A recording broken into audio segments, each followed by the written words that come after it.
Hi everyone, I'm Nito King, and this is the finale of Let's Play Rayman. But of course, to end the game, we have to start at the beginning, don't we? You might notice it's a slightly different beginning than the PlayStation version. This is Rayman PC. Or perhaps more specifically, Rayman Windows. I'm not sure if there was a difference between the Windows and DOS versions. I'm running this one in DOS, obviously. And I think it's a small miracle that I managed to get it to work at all. I'll show you what I mean in a bit. You notice that you start with 3 lives and 9 continues. The story is identical to what we saw in the PlayStation version, so let's jump right to the map. Looks pretty much the same, but our loading screens are now animated. Sort of. And once we get into the level itself, it's exactly what we remember. Getting a little bit of graphical slowdown here and there, but I do have all the options cranked up to full.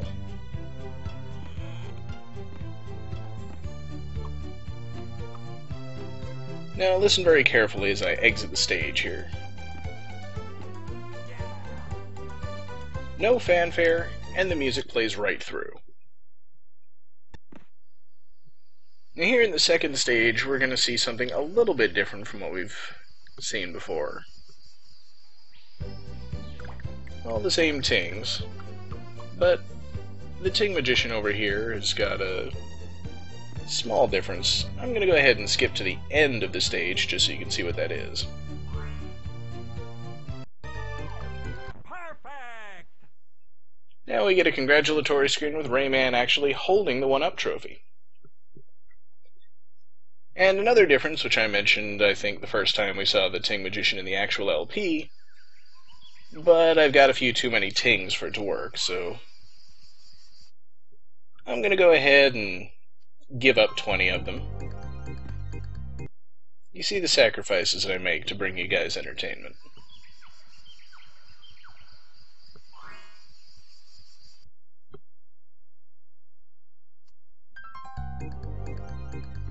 Alright, and when we try to get back into the game, listen carefully. 10 tings, please. There you go, a little voice clip.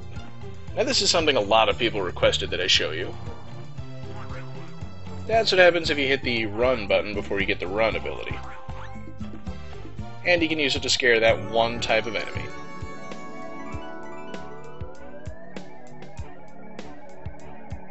You may notice Batilla's text is all green, and she doesn't make any sound when she's talking. Not sure whether to be disappointed by that or not. Seems like it's kind of a step backwards from the way it was done in the PlayStation version. But let's see what's really different about this version. I mean, there's a lot of incidental stuff, but the gameplay has been changed too, in a subtle way. You may remember that when I came up here in the PlayStation version, a cage appeared down below. In this version, no cage. But where'd it go? Well, to answer that question, I'm once again going to have to get this plum across the water. Can I do it? It just always seemed easier in the PC version. And probably because there's the cage. Not every cage is in a different location, obviously, but quite a few of them are. And you'll notice these guys are a lot harder to hit in the PC version. They duck a lot earlier, and pretty much every time you try to wind up for them. So we'll skip ahead a little bit here. You'll notice the background in the first mosquito fight is different, and we have the actual boss music.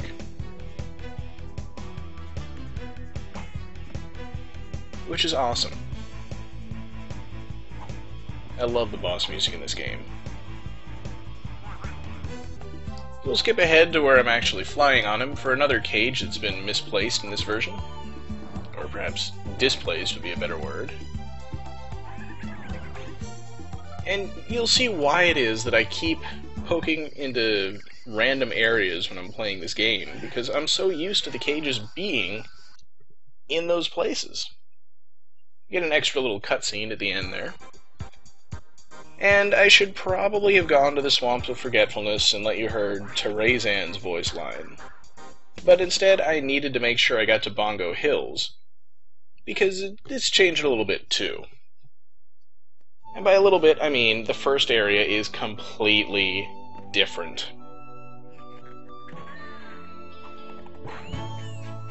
And it doesn't even look anything like the Bandland you guys saw in the PlayStation version. The rest of the levels, as far as I can remember, are all identical to the PlayStation version, but this one seems to have been made exclusively for this version of the game. And of course, I gotta show you the whole thing because we've now got a cage that's in a different place than it was. And I'm suddenly terrible at the game again. That brings back bad memories. But it's kind of a little introductory area, and much, much shorter than the first area in the PlayStation version was. Heck of a lot easier, too. Although, in this version we don't get that bouncy snare drum. That was kind of fun, I like that. And when I was playing the PlayStation version, I could have sworn I had never seen such a thing before. And this just goes to prove that I'm not as crazy as I thought. I don't even remember if the 6th area of Bongo Hills from the PlayStation version made it into this version. Could be that this area was a lot easier in this version, but most of the other areas were harder. Now you notice that the game is running really fast in this area. I have not sped this up at all. This is what happens to the game when I lose a life or leave an area. It just starts running at top speed, and I have to go into graphics details in the menu and set the frequency up to max, which is what it gets locked to, and then back to 60. And then, until I lose a life, beat a scene, or go to the Ting Magician, it plays in roughly normal speed. There is just no way I would be able to do a full playthrough or even an LP under those conditions. That's why I bought the PlayStation version. So I just wanted to do that so I could show you this one cage, again, in a different location in this version. And that's why I was trying to get up there so many times in the PlayStation version, although I don't think any of those made it into the recording. And just to go down here where the cage used to be, to show you what's there in this version.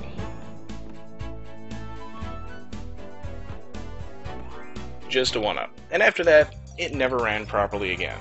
So, back to the version that works for Candy Chateau and Mr. Dark Stare, the final level of the game. And this is everything you've been waiting for, including our very own loading screen. One time only. And it's kind of an exciting level. You get off to and you die right at the start. 4.5 seconds and I'm already dead. I do really like the fact that they've got unique music for this level. And again, another jump catches me by surprise. But knowing when to jump is not really the hardest part of this level. Because that is mostly just a matter of memorization. Then you get stuff like this. What do? I'm kinda stuck here.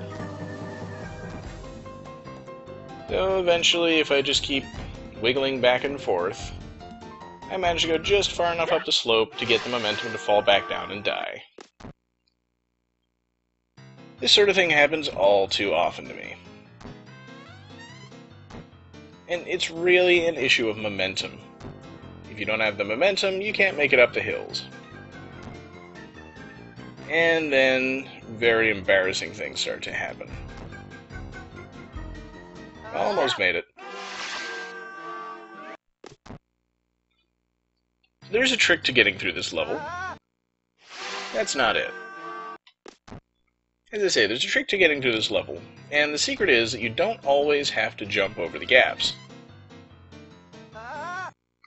Just like back in Allegro Presto, I think I mentioned it, you want to be riding the downhills. You want to jump over the holes you can't just glide over. But you want to try not to ride up the hills,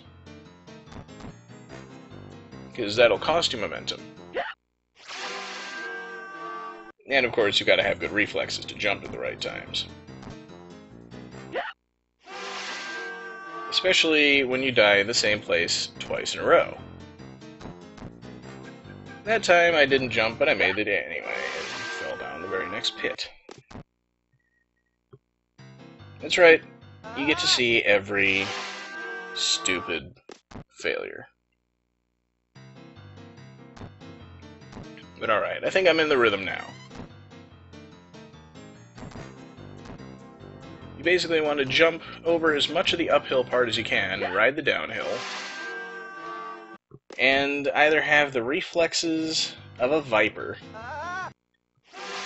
unlike me, or just be able to memorize when you jump and when you don't. There we go. And I get stuck again. This time I seem to be a little farther from the edge, and I can't make myself fall off in either direction. I get really tempted to hit reset, but then I noticed if I jump facing left and walk to the right, I manage to slowly work my way to this slope, but with no momentum. Let's see how that plays out. I fall right through the pan and drown in butter. And all of these deaths should be looking really familiar by now. I just keep dying earlier and earlier in the level. Okay, well I can't possibly die any sooner than that.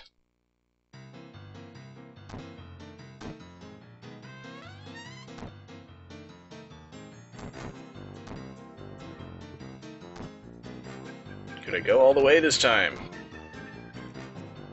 Oh, even when you've got the pattern down, the momentum will still kill you. Or just plain forgetting to jump. And it should be pointed out now, I have now lost half of the lives I started this level with. Came in with 38, I've got 19 left. This level, it's the last level for a reason. And of course I jump over the downhill, but it turns out not to matter. As long as you know those butter lakes are there, they're not hard to jump over, and I finally managed to see something else. It's time for the second gimmick of the level. Mr. Dark appears right away to introduce us to an evil clone of Rayman.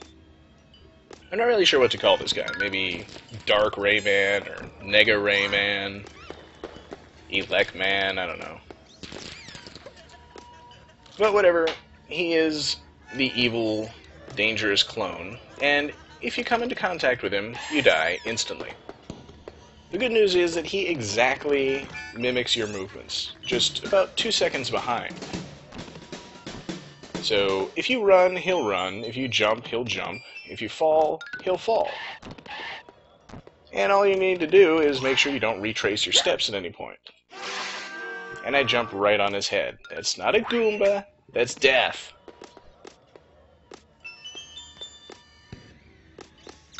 So, running is an effective way to get places faster, or to die.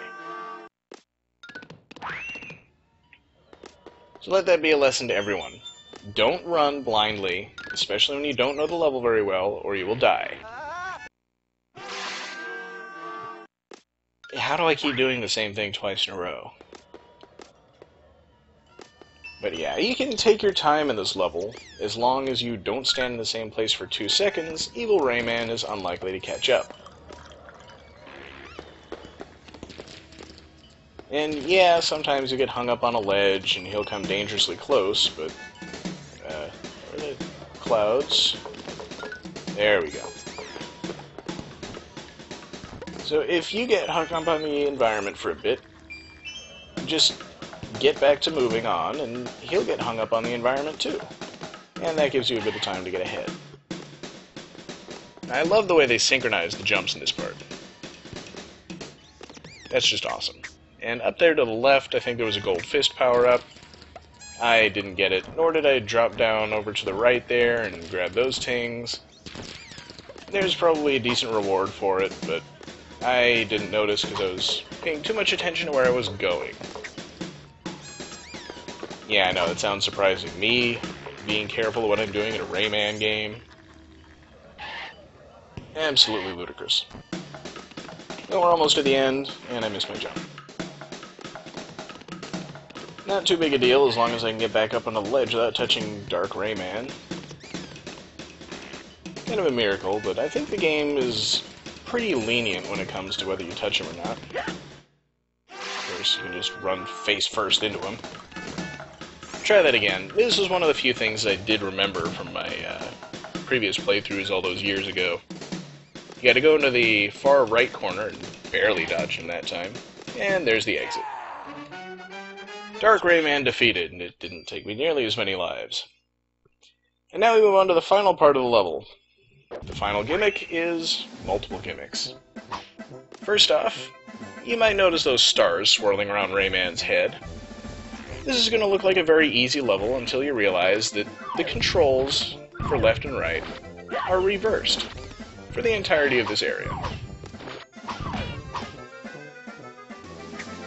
Those stars are, of course, the only indication you as the audience have, but every time I press left, I go left, or right, and every time I get hit in the face with an ink ball, I fall down and die.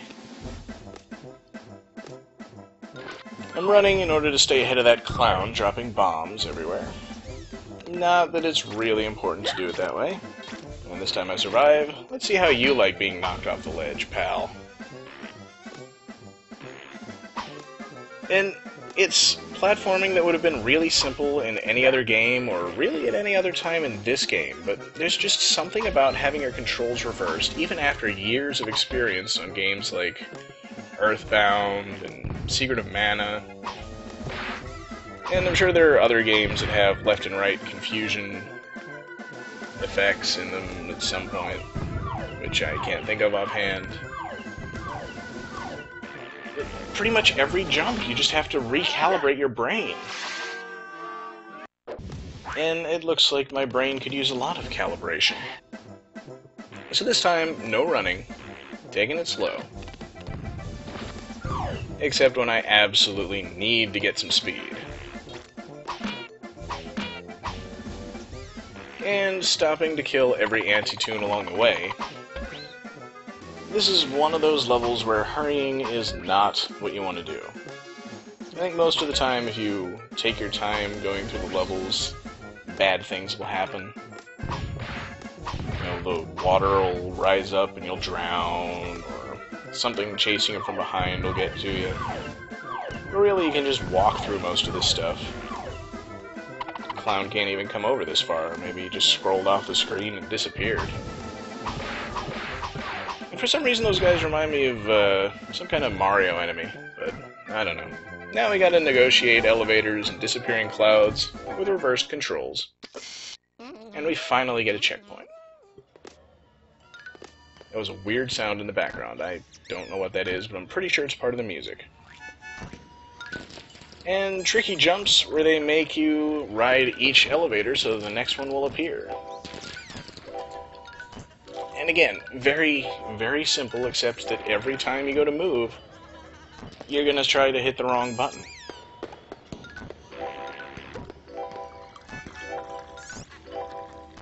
But it is nice and simple, and once you get the hang of it, there's not a lot of problem. Then we get slippery ledges with the reversed controls. Still not that big a deal.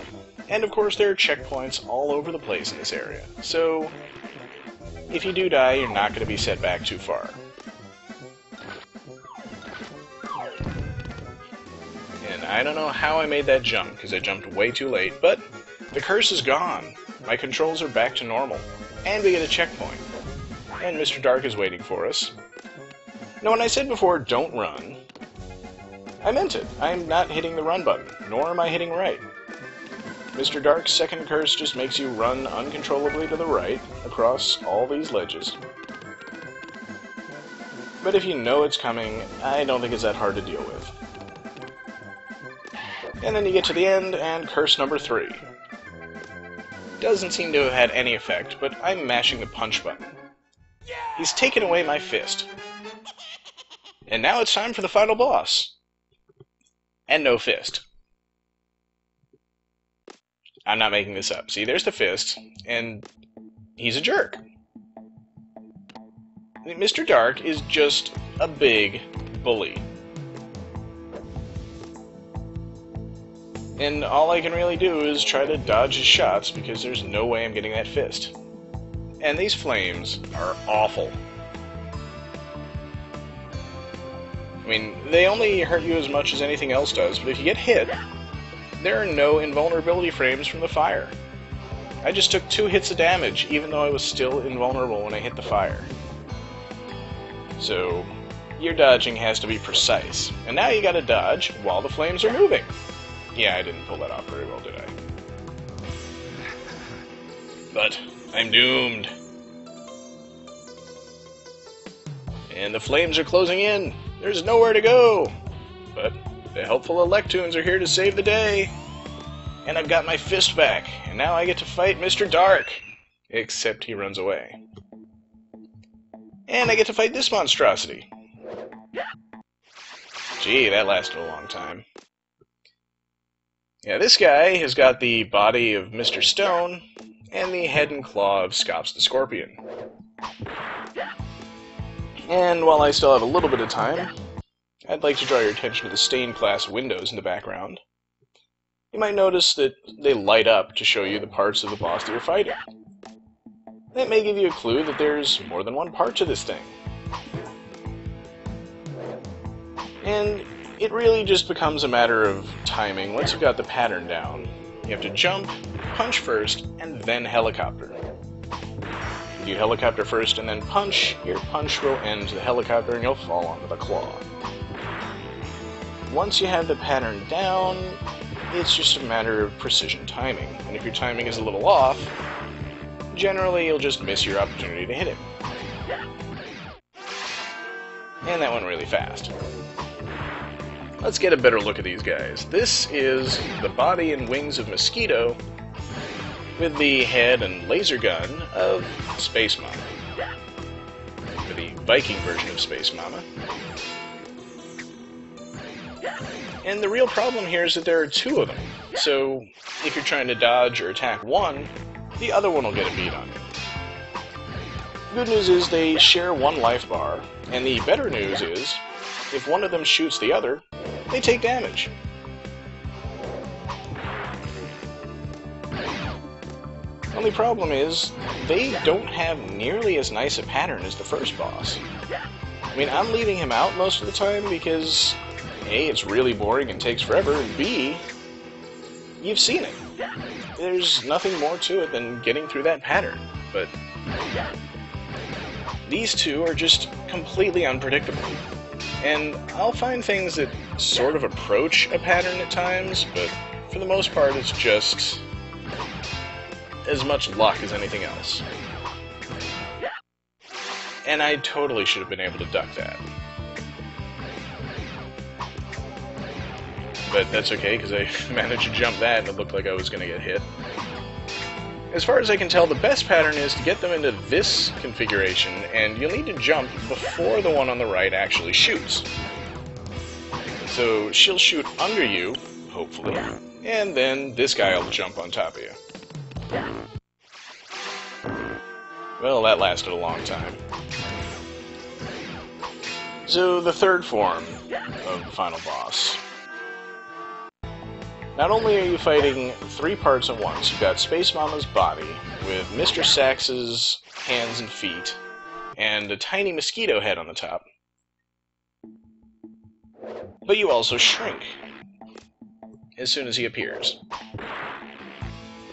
And I just wanted to remind everybody that every one of those takes, every time I died, I had to fight this guy again. Yeah, I know I was leaving him out, but this is what I went through every one of those takes and cut out. So close. He's got twitch reflexes, he really does. So this time, hopefully I can clear these guys out and get to the third form again, because I'm running dangerously low on lives here. And this time, I was prepared. And I noticed that when he lands, I go flying up in the air, and that's the only way I can get high enough to bash him in the face. And again, you just need precise timing, because his pattern never changes. And you just gotta get through the whole thing, all 3 parts of the boss, on 3 hit points. Comes down to the wire. And there we go. That's the game. No Mr. Darkfight. That was it. You've done it. You've saved the world!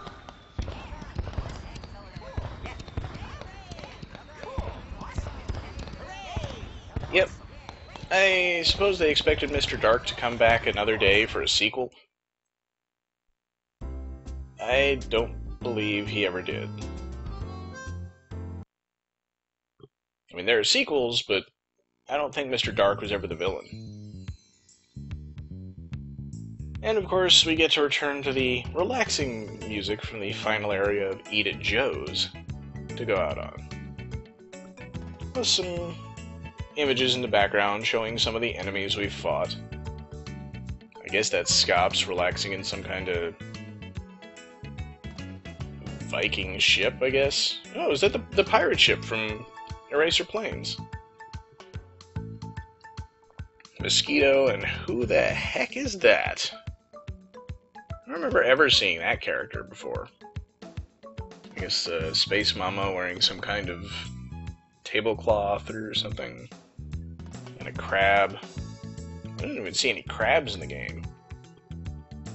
And a skiing Electoon. Okay, that's cute.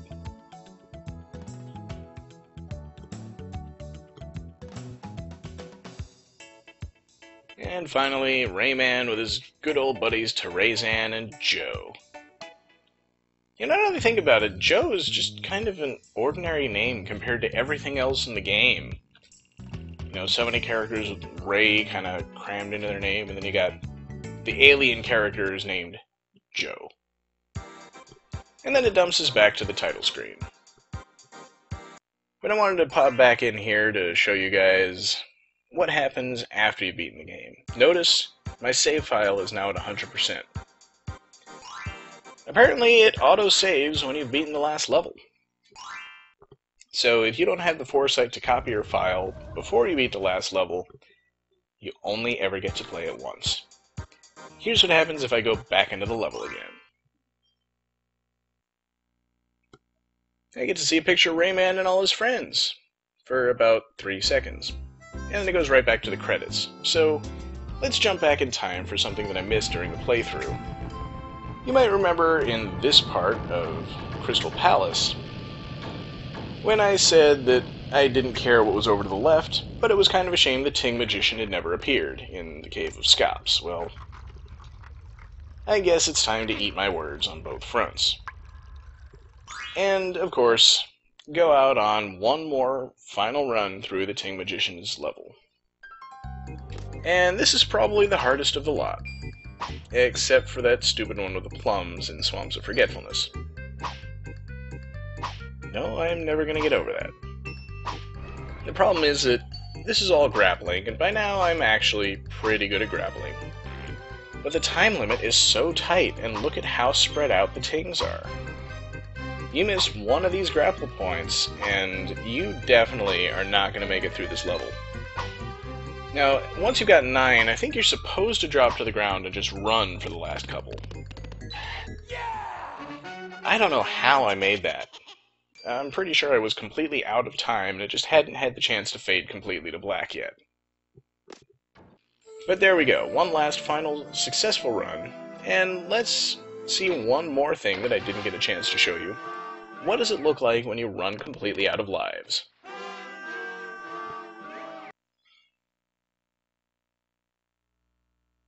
Here's the continue screen, and unfortunately I didn't hit the button in time, which would make him cartwheel over to the continue side, and bring him right back to where he was with all his lives. So, that's gonna be it. And it's just time to go out with some credits, so I'll let you guys listen to the musical arrangement I put together, and see you for the next LP.